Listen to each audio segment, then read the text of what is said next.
Muy buenos días, muy buenas tardes tengan todos ustedes.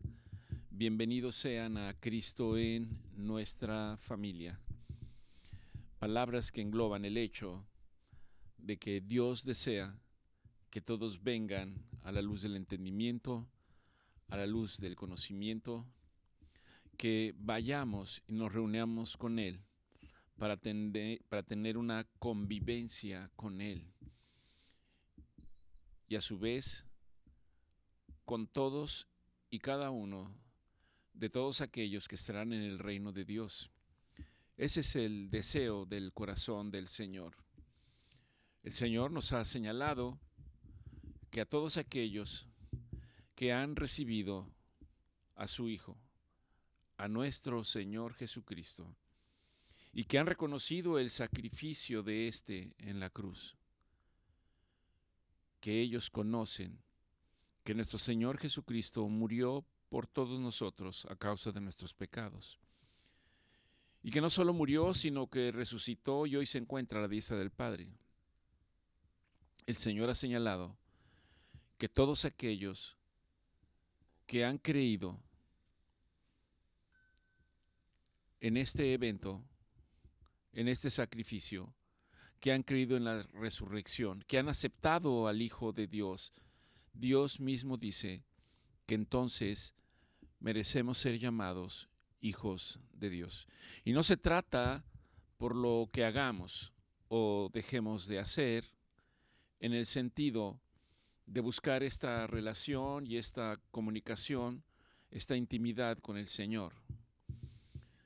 Simplemente es un regalo que Dios da al aceptar al Hijo, porque de alguna manera pudiera yo pensar que el corazón de Dios está satisfecho. Está satisfecho porque no hemos demeritado el sacrificio de nuestro Señor Jesucristo en la cruz. Y el Señor sabe que una vez que lo hemos comprendido y que lo hemos entendido, no hemos demeritado el sacrificio de nuestro Señor Jesucristo, porque ahora cuando la persona ha mostrado su inclinación para creer, para saber que esto es verdad, esto debe de tener un impacto en nuestras vidas. Esto debe de tener un impacto en nuestra manera de pensar, en nuestra manera de hablar, en nuestra manera de conducirnos, en nuestra manera de sentir. Debe haber condicionado un cambio en nuestra mentalidad. Condición que en griego significa metanoia y quiere decir cambiar mi manera de pensar. Dios desea que cambiemos nuestra manera de pensar antes de conocerlo a Él y después de conocerlo a Él, antes de haber reconocido el sacrificio de nuestro Señor Jesucristo y después de haber reconocido su sacrificio. El Señor quiere que todos nos enfoquemos en el camino correcto, que vayamos en la dirección correcta. Y si vamos en el camino correcto y vamos en la dirección correcta, el Señor dice que no nos extraviaremos, que no nos perderemos, de tal manera que si yo voy por otro camino que no es el camino de Dios, si yo voy en otra dirección que no es la dirección de Dios, déjeme decirle que es muy probable, es casi seguro que voy a terminar confundido, que voy a terminar extraviado. Y cuando nosotros nos perdemos y nos extraviamos, entonces aparecen otra serie de sensaciones y de emociones. El sentirse perdido y extraviado me empieza a quitar la paz. El sentirme perdido y extraviado me empieza a llenar de incertidumbre, de inseguridad, me empieza a llenar de ansiedad, me empieza a llenar de temor, un temor que no es el temor reverente al Señor, sino es un temor. Y todos tenemos temor cuando no conocemos al Señor y no confiamos en Él. Tenemos miedo a que un día salgamos de casa y no regresemos. Tenemos miedo si vivimos en una ciudad que no está exenta de violencia, para saber si no sabemos si vamos a regresar a casa o no, o vamos a ser violentados en el trayecto. Tenemos miedo de que hoy llegue y en mi trabajo me digan que el contrato se ha terminado. Tenemos miedo en una relación de que la persona que está conmigo y que ha decidido mantener su vida conmigo, de repente pueda decirme, humanamente hablando, ya no quiero estar contigo, no te quiero, el amor se ha ido.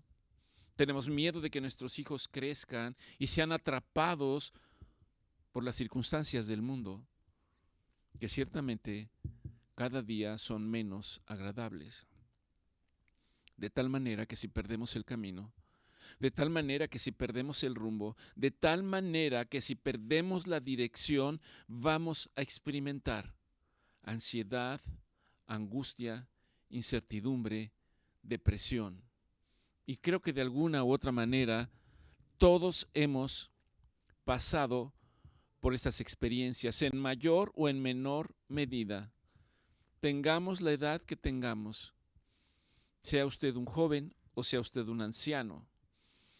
Prácticamente no hablamos de las personas de la tercera edad, porque uno nunca piensa que va a llegar a la vejez.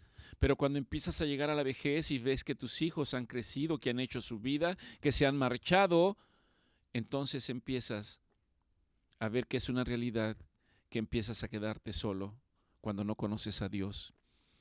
Y al quedarte solo, empiezas a tener pensamientos de si ya no tienes trabajo y tal vez tu pensión no te alcanza, que dónde vas a terminar. Hoy en día existen lugares que se llaman residencias para la tercera edad. Y es un escenario en la mayor parte, o por lo menos en las que yo he conocido, verdaderamente triste, en la cual el anciano se encuentra prácticamente abandonado, en una dinámica en la cual esto lo único que hace es acelerar un proceso inevitable. Ellos están ante esa incertidumbre. ¿Qué va a pasar? ¿Quién los va a atender? ¿Quién los va a procurar? ¿Quién va a estar al pendiente de si algo necesitan? Para un adolescente puede ser si podrá continuar su carrera o no. Si es un adolescente un poco mayor y tiene un poco más de madurez, pensará con quién va a pasar el resto de los días de su vida y si va a funcionar o no va a funcionar. O quizás como ahora, en la cual ni siquiera pienso en el compromiso. Ese es en el mundo en el que podemos ir cayendo poco a poco cuando no conocemos a Dios.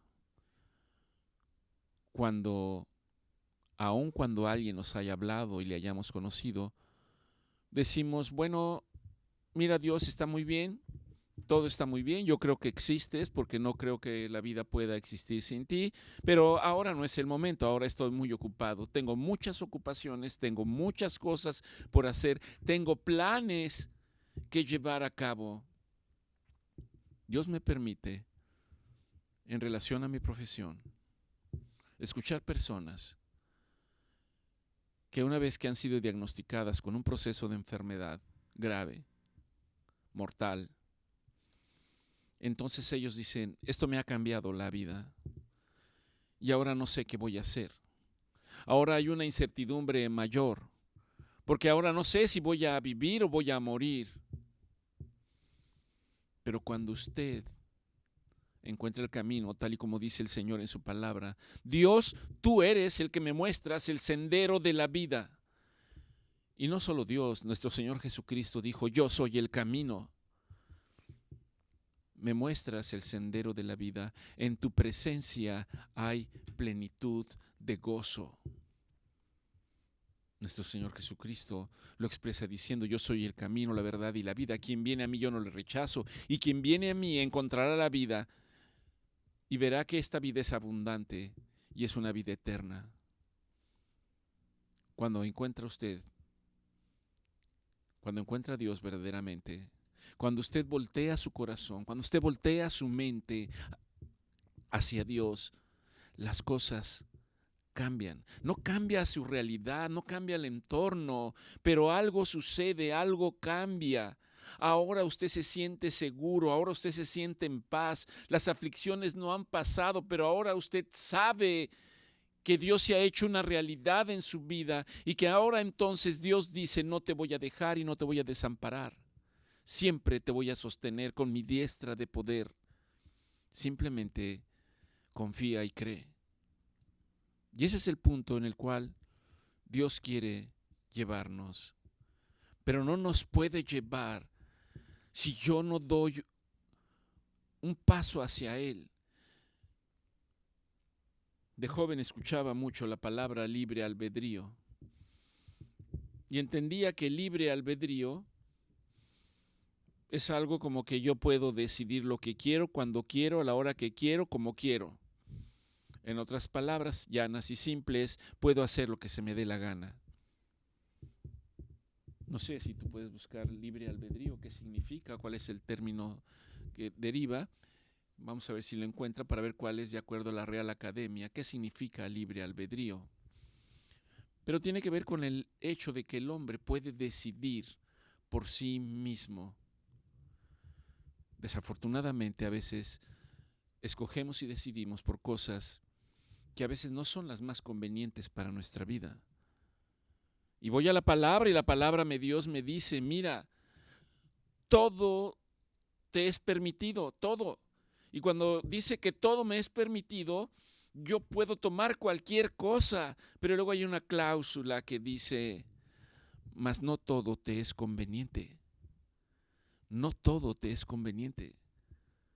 Y es ahí donde el libre albedrío debe de intervenir. De alguna manera, para que el hombre pueda tener la capacidad de tomar decisiones correctas en tiempo y forma. Dios de ninguna manera nos ha hecho robots. Nos entregó algo, además de la vida eterna a través del Hijo, además la promesa de vida eterna, nos ha entregado a nosotros algo que se llama libre albedrío. ¿Encontraste libre albedrío? ¿Qué significa?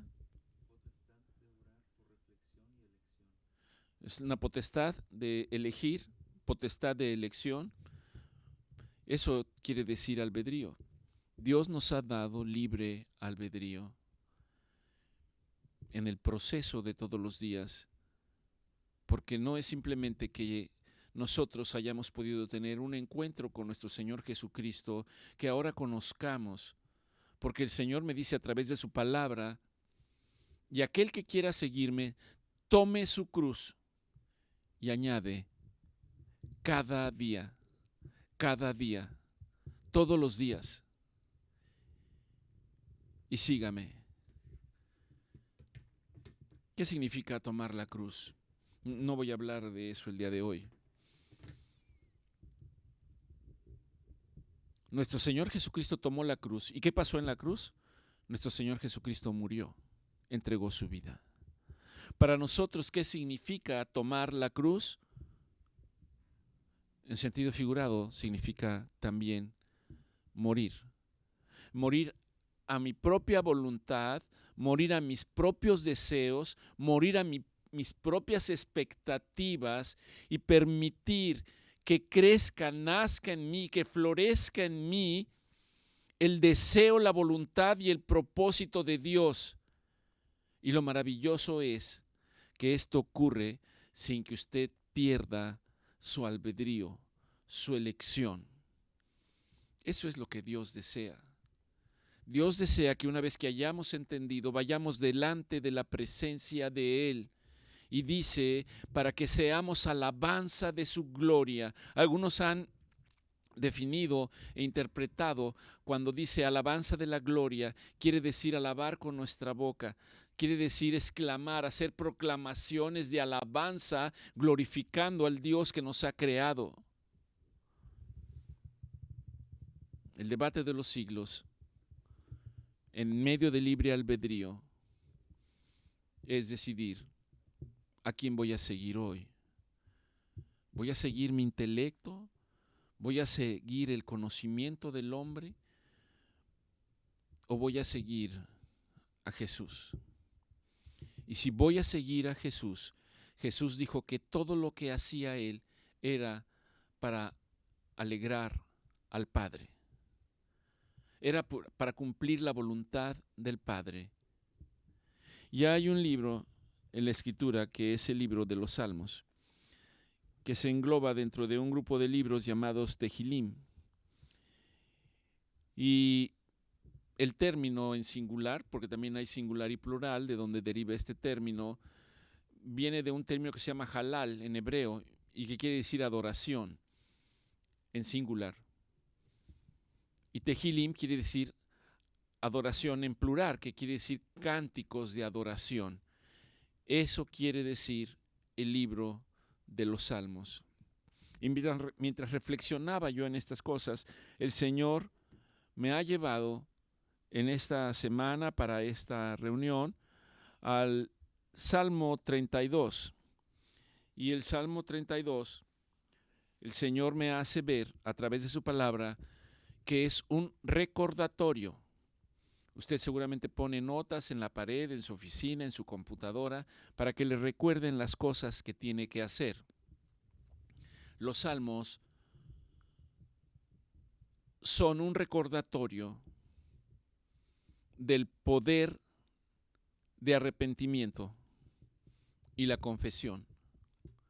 Que no se me olvide el sacrificio que hizo nuestro Señor Jesucristo y que yo no lo invalide, dice el apóstol Pablo, con mi vana manera de vivir, desenfocado de los caminos de Dios. Ciertamente Dios no únicamente me invita para que yo confiese las cosas que están equivocadas, que están fuera del orden de Dios, sino que Dios me dice que después de haber tomado esa decisión, el Señor me perdona y me restaura, me limpia y me permite estar en presencia de Él sin ningún obstáculo. ¿Y qué me separa de esta comunión con Dios? Lo que se llama el pecado. El pecado tiene que ver con la culpa. El pecado son las cosas que no están dentro del orden de Dios. Déjeme decirle que médicamente nosotros, además de que identificamos diversas situaciones llamadas de enfermedad en los pacientes, no podemos olvidar que no estamos simplemente atendiendo enfermedades, estamos atendiendo seres humanos, estamos atendiendo pacientes. Y un paciente, además de traer un proceso de enfermedad, también el médico tiene que ser sensible para saber que algo está pasando en su mente, que algo está pasando en su corazón, que algo está pasando en su vida. Y uno puede identificar una serie de circunstancias y situaciones que necesitan ser restauradas. Probablemente habrá sido testigo personal o lo habrá escuchado de que en ocasiones se usa diversos profesionales y cuando usted está con esos profesionales, ellos lo invitan y lo orientan para decir, háblalo, exprésalo, externalo, libérate de él. De alguna manera, es exactamente el mismo proceso que uno tiene que llevar a cabo delante de la presencia de Dios. En el primer caso es uno el que tiene que decir, pues sí, reconozco que no me siento bien, traigo una carga, traigo muchos problemas y el hablarlas y el decirlas me hace estar en paz, me hace estar tranquilo. Pasan los días y la persona vuelve a estar exactamente igual. Y puede volver a hacerlo y volverá a estar igual. Y nunca encuentra esa paz y esa tranquilidad que necesita. Pero cuando vamos delante de la presencia de Dios, Dios mismo es el que nos toca, nos sana, nos restaura y trae paz para nosotros. Eso es lo que el Señor hace. Y reflexionando, como les comento, en esta semana, específicamente en el Salmo 32, se habla en un término que dice que es un masquil. Esa palabra probablemente aquellos que tengan la oportunidad de leer la Biblia y particularmente los Salmos, encontrarán que muchos salmos empiezan diciendo masquil de David. ¿Y qué es masquil? Masquil quiere decir instrucción o enseñanza. Instrucción o enseñanza. Y el Salmo 32 habla de que es un masquil de David, en otras palabras, de que es una enseñanza o una instrucción a través de la experiencia del rey David. Y el tema central de esa instrucción, el tema central de esa enseñanza es precisamente algo que se llama arrepentimiento. Y el arrepentimiento delante de la presencia de Dios lleva al perdón. Dios nos perdona y nos limpia de todas nuestras maldades, de todas nuestras inequidades, de todos nuestros pecados.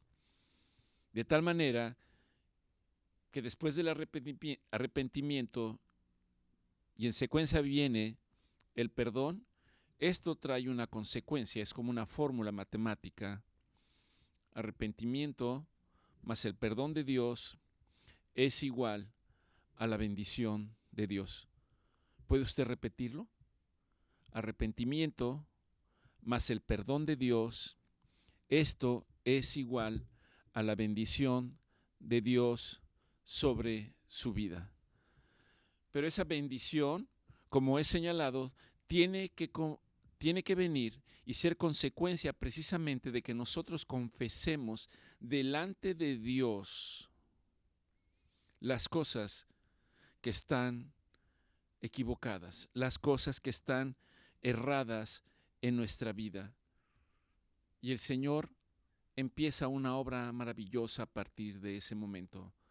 Para nosotros, hoy, sabemos que cuando usted se arrepiente genuinamente delante de la presencia de Dios y usted lo hace en el nombre de nuestro Señor Jesucristo, como ya lo hemos hablado en otras reuniones, inmediatamente usted es sellado por el Espíritu Santo. Y el Espíritu Santo que ahora va a morar en usted es el que le va a ayudar en el día a día para que Dios termine la obra en cada uno de nosotros conforme a su voluntad y conforme a sus propósitos. Y este salmo particularmente es una enseñanza, una instrucción que además es práctica y espiritual sobre la relevancia y la importancia de reconocer nuestros pecados y de saber que en medio de la adversidad, que en medio de la angustia, que en medio de las dificultades, yo puedo ir y refugiarme delante de la presencia de Dios, pedir su instrucción y pedir su guía. ¿Acaso esto no es maravilloso? Y está accesible a todos. No está restringida para unos pocos, no está restringida para los elegidos, para los iluminados, es para todos. Dios lo dice en su palabra, mi misericordia es nueva cada día y es abierta para todos y cada uno de ustedes. En este proceso, en este salmo, el contexto en el que ocurre es que el rey David ha cometido varias faltas en su vida. El rey David se ha desviado de la voluntad de Dios y particularmente hay un momento en la historia en el que el rey David comete adulterio. Y no solo comete adulterio, porque ese adulterio después lo lleva a ser el asesino intelectual del esposo de la mujer con la cual consumó el adulterio. Es decir, cuando hay una situación que me aparta de la voluntad de Dios, inmediatamente vendrá otra consecuencia que me apartará más y luego vendrá otra consecuencia que me apartará más y me iré hundiendo y me iré apartando de la voluntad de Dios mientras algo no ocurra que me haga volver en sí, que me haga entender, que me haga comprender de que me estoy desviando del camino y de la voluntad de Dios. Tiene que ver inicialmente con algo que David ni siquiera lo había hecho racional, ni siquiera se había dado cuenta. Dios tuvo que emplear a un hombre que vino de la presencia del rey David con la inteligencia que Dios le dio para confrontarlo. Imagínense, alguien que está por debajo del rey tiene que venir a confrontar al rey, pero no lo hizo en su conocimiento, no lo hizo en el entendimiento, lo hizo por medio de la sabiduría que Dios le dio a este hombre. Y es aquí donde viene el profeta y le cuenta una historia. En esa historia, el profeta le dice que hay un hombre que tenía 100 ovejas y que ha ido y que le ha quitado la única oveja que tenía a otro hombre. Y ese hombre, como era su única oveja, era su tesoro más preciado. La cuidaba y la guardaba porque era todo lo que poseía. El profeta Natán va y le dice: quiero que me digas cómo debo resolver esta situación entre estos dos pastores.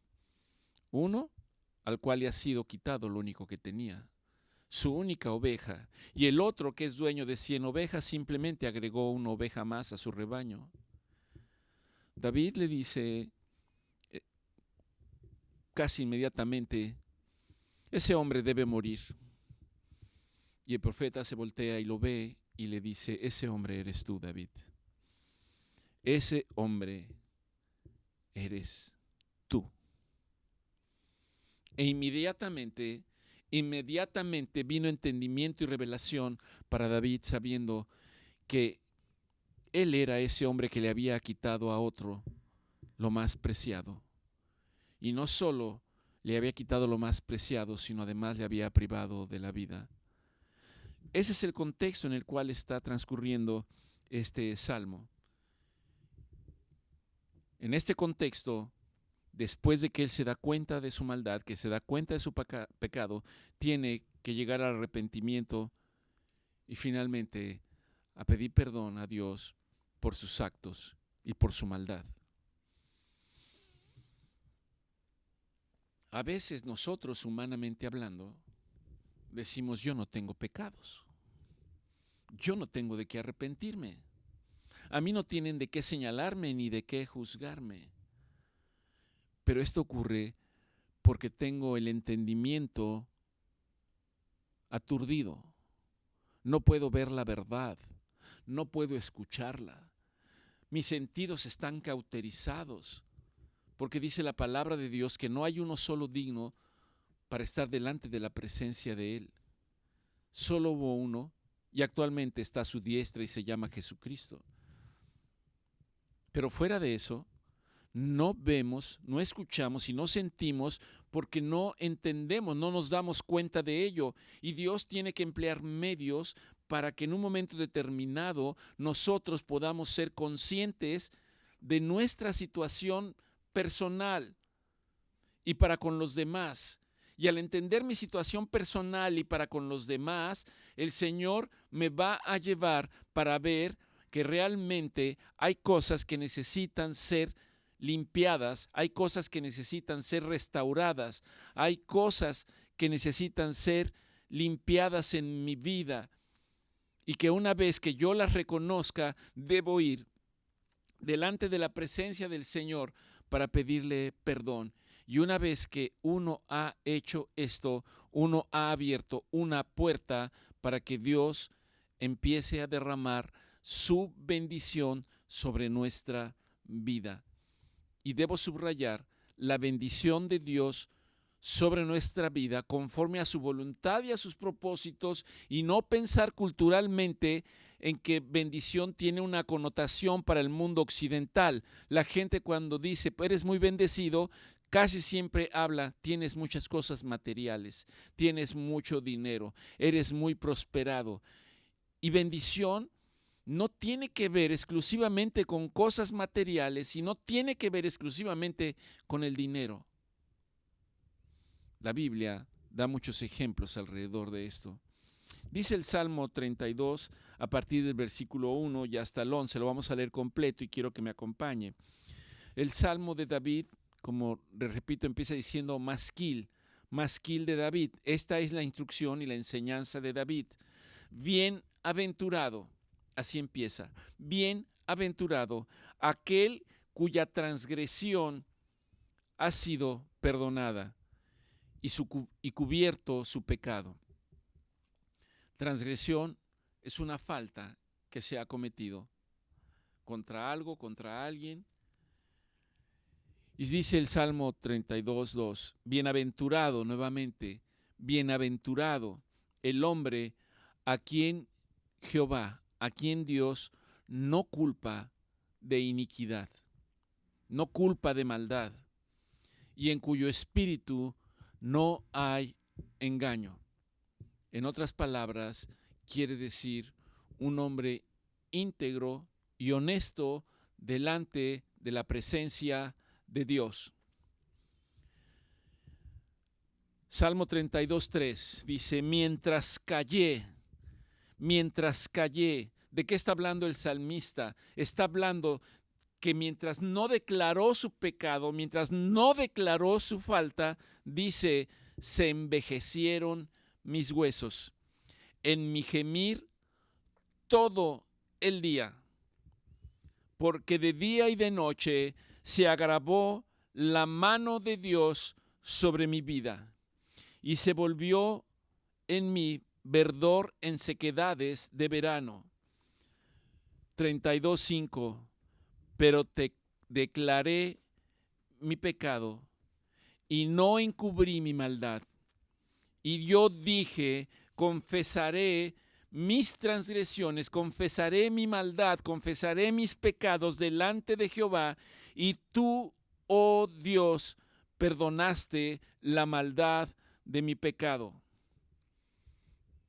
Continúa diciendo, por esto, por haberme perdonado, orará a ti todo santo en el tiempo que tú puedas ser encontrado. Ciertamente, en la inundación de muchas aguas no llegarán estas aguas a él. En otras palabras, no lo ahogarán, no lo cubrirán. Tú eres mi refugio, me guardas de la angustia, con cánticos de liberación me rodeas. Salmo 32:8, te haré entender y te enseñaré, es Dios el que está hablando, te haré entender y te enseñaré el camino en el que debes andar. Sobre ti fijaré mis ojos. No seas como el caballo o como el mulo, sin entendimiento, que han de estar sujetos con cabestro y con freno, porque si no, no se acercan a ti. Muchos dolores, Salmo 32:10, muchos dolores habrá para el que hace maldad. Muchos dolores habrá para el impío, mas al que espera en Jehová le rodea la misericordia. Salmo 32:11. Alegraos, alegraos en Jehová y gozaos justos y cantad con júbilo todos vosotros los rectos de corazón. Esta es palabra del Señor. Entonces, este es el Salmo en sí y vamos a tratar de señalar algunos aspectos que considero son importantes. Inicialmente, cuando en el Salmo 1 señala, bienaventurado aquel cuya transgresión ha sido perdonada, debemos de partir de qué significa bienaventurado. Y bienaventurado expresa una bendición espiritual y una felicidad interna. No habla de una felicidad externa, no habla de satisfactores. Que proviene esta bendición espiritual y esta felicidad interna proviene de estar en paz con Dios y vivir en comunión con Él. La palabra del Señor dice, en paz me harás descansar, en paz me dormiré, porque aún en mi sueño tú eres el que me guarda. En paz estaré. Ahora, bendecido, en el término de la palabra del Señor, es una felicidad y una plenitud que trasciende las circunstancias de la vida. No importa por lo que la persona está pasando, es una persona que no ha perdido el gozo. Situación envidiable por la que muchos quisiéramos estar. ¿Cuántos de nosotros, cuando se presentan las dificultades, empezamos a estar irritables, empezamos a estar de mal humor, empezamos a rechazar a los demás de una manera brusca, diciendo, ahorita no me molestes, ahorita no estoy de humor, ahorita no estoy contento, tengo muchos problemas, déjame en paz, no puedo pensar? Cuando usted conoce a Dios, uno debe saber que cuando esto se está presentando, hay algo que yo tengo que resolver. Dios me está llamando mi atención para decir, detente, detente, hay algo que tienes que resolver, hay algo que está afectando tu vida, y esto que está afectando tu vida, no solamente está afectando tu vida con los demás, pero sobre todo está afectando tu relación conmigo, dice Dios.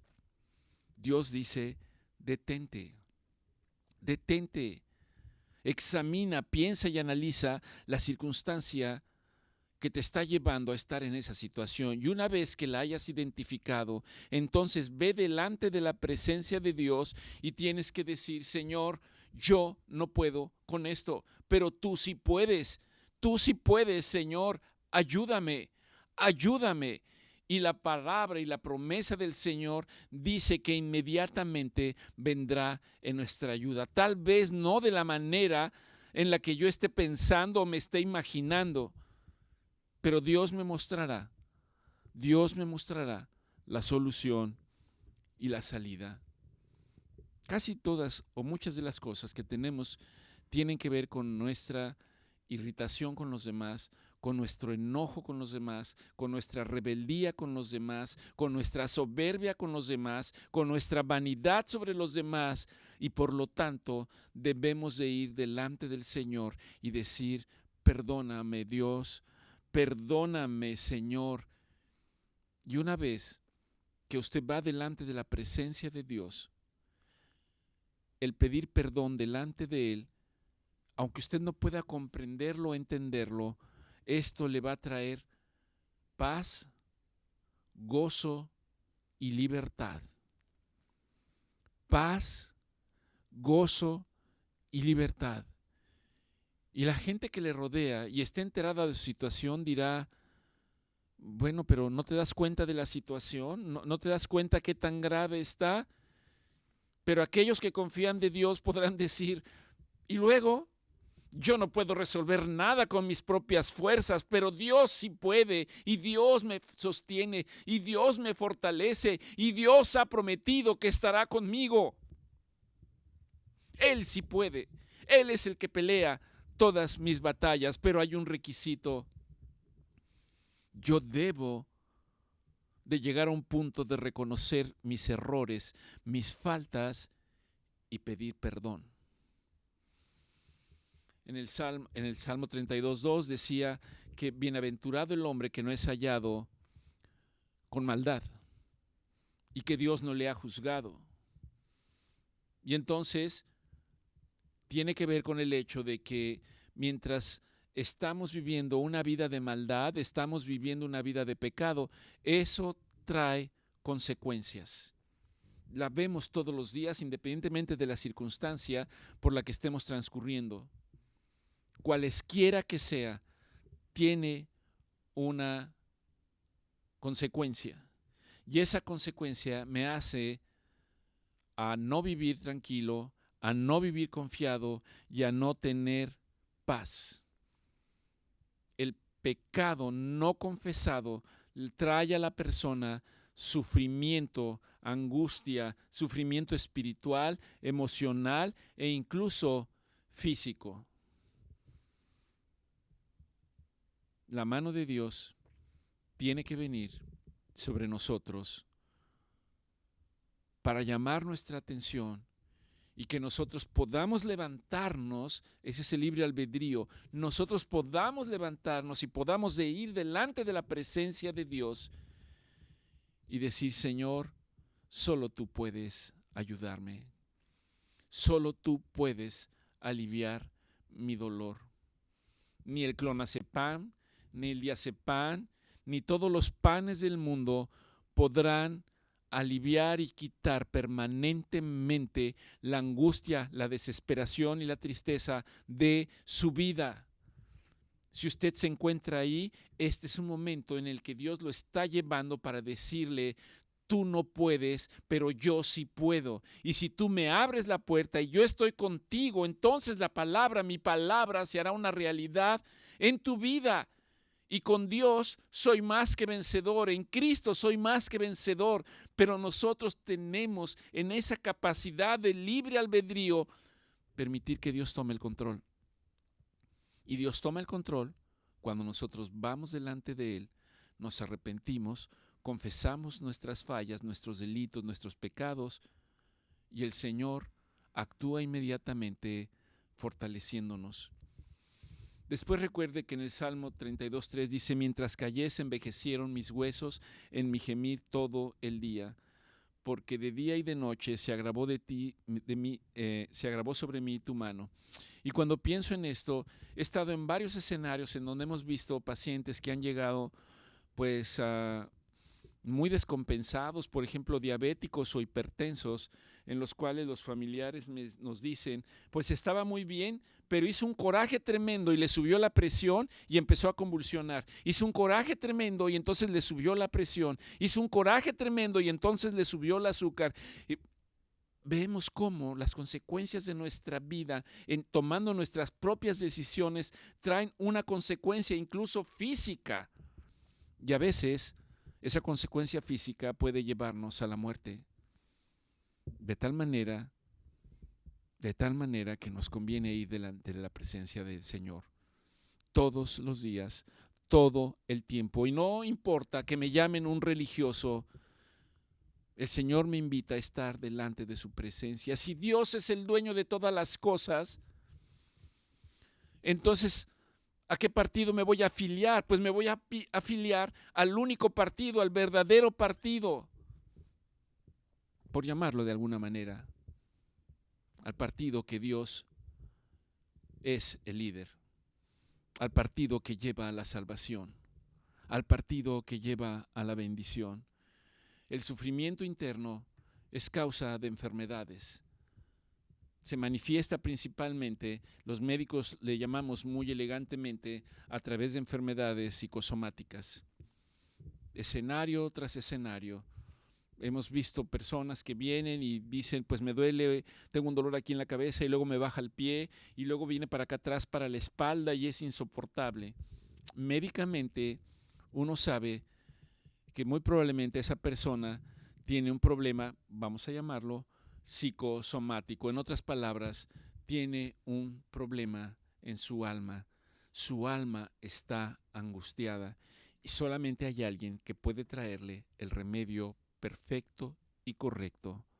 Se llama Jesucristo. Y el proceso implica levantarse y tomar la medicina 3 o 4 veces al día. Y la medicina es la palabra de Dios. El pecado, el peso del pecado, el peso de la maldad, el peso de la culpa es algo terrible y asfixiante. Cuando nosotros nos guardamos nuestros propios problemas, incluso en el ámbito normal, natural, sin consultar a Dios, como les repito, uno a veces va y hace uno terapia, hace uno catarsis, hace uno expresa las emociones, suéltalo, o a través de una serie de cuestiones alternativas que elige el hombre para decir: esta filosofía me ha ayudado mucho y me hace estar tranquilo. No hay nada que pueda liberarlo de manera completa y total que no sea la mano de Dios. Y para ello, como dice David, debo confesar mis faltas delante de Dios. Y cuando yo confieso mis faltas delante de Dios, inmediatamente Dios extiende sus brazos y me habla amorosamente y me lleva delante de su presencia para confortarme, para consolarme, para exhortarme, para sanarme. Eso es lo que Dios hace. Y eso se llama misericordia. Eso se llama misericordia. Dios tiene que llevarnos al punto en el que yo pueda entender lo que Dios quiere para mi vida. Y Dios desea que cada uno de nosotros estemos dispuestos a aprendernos esta ecuación matemática. Arrepentimiento más perdón de pecados igual a bendición. Y esa bendición nos llevará al punto donde Dios desea que estemos. Como nuestro Señor Jesucristo lo expresó y dijo: aprendan de mí que soy manso y humilde de corazón. Y la consecuencia es que Dios exalta a los humildes de corazón, por supuesto. Quisiera resumir este salmo y lo invito para que usted en casa reflexione sobre él. Es un salmo precioso que, repito, la enseñanza principal tiene que ver con el arrepentimiento, con la confesión de pecados y con el perdón del Señor. Entonces déjeme señalar, por decirlo de alguna manera, algunos aspectos. Primero, el perdón de Dios tiene una consecuencia. ¿Sabe cuál es la consecuencia del perdón de Dios? ¿Tú sabes cuál es la consecuencia del perdón de Dios? Bueno, me dice que la salvación, sí, es uno de los beneficios, pero el perdón de Dios trae sobre nuestra vida bendición. Ciertamente, ya lo ha hecho a través de nuestro Señor Jesucristo, ha traído salvación a nuestras vidas, pero el hecho, además de haber encontrado la salvación, implica seguir un camino. Y ese camino va a estar lleno de problemas, de dificultades, pero en los cuales el Señor ha prometido estar a mi lado, sostenerme, ayudarme, consolarme, confortarme. Tiene que venir primero en el hecho de que yo reconozca las cosas en el día a día que están equivocadas en mi vida y pedirle a Dios la fortaleza y el entendimiento a través de su Espíritu Santo para hacerlas a un lado, de tal manera que me permita seguir creciendo.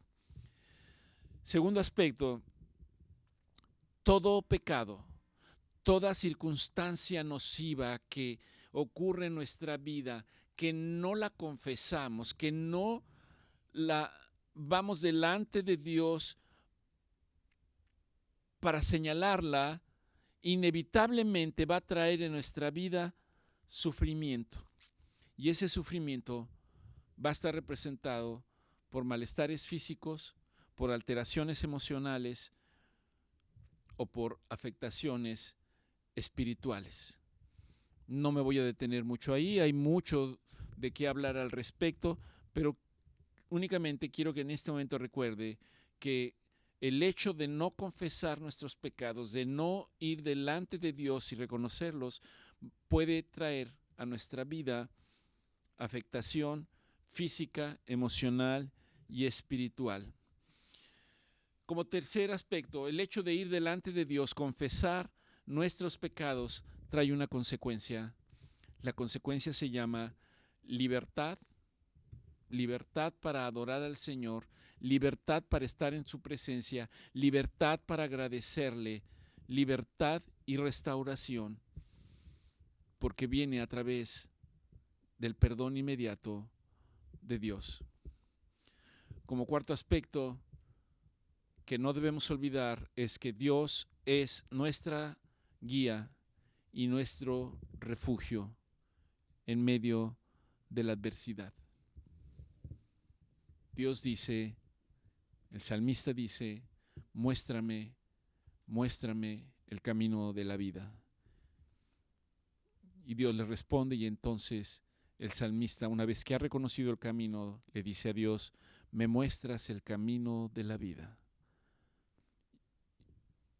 Y en ese camino hay plenitud de gozo, hay alegría, hay restauración, hay esperanza. Finalmente, para todos los que confían en Dios, para todos los que han reconocido la justicia de Dios sobre sus vidas, que han reconocido el sacrificio de nuestro Señor Jesucristo. El Señor ha prometido para todos ellos alegría y gozo en medio de las dificultades. Nuestro Señor Jesucristo dijo: en el mundo tendrán aflicciones. ¿Cómo? Ahora que creo en Jesucristo, voy a seguir teniendo problemas, voy a seguir teniendo aflicciones, entonces no entiendo cómo funciona. Bueno, el Señor lo expresó: en el mundo van a tener aflicciones. Pero no olvide la segunda parte, en donde dice: pero no teman, pero no teman, pero no teman, porque yo voy a estar con ustedes hasta el fin del mundo. Y esa es la promesa para nosotros. Él ha prometido estar con nosotros, y si Él está con nosotros, entonces, como dice su palabra, ¿quién contra nosotros? Que el Señor guarde esta palabra en sus corazones, que guarde esta palabra en sus mentes para que usted reflexione en ellas, y que la palabra de Dios haga lo que tiene que hacer en la vida de todos y cada uno de nosotros, de todos y cada uno de ustedes. Que el Señor los bendiga, que la paz de nuestro Señor Jesucristo sea con ustedes, y que la bendición del Padre sea permanente. Le damos gracias a Dios.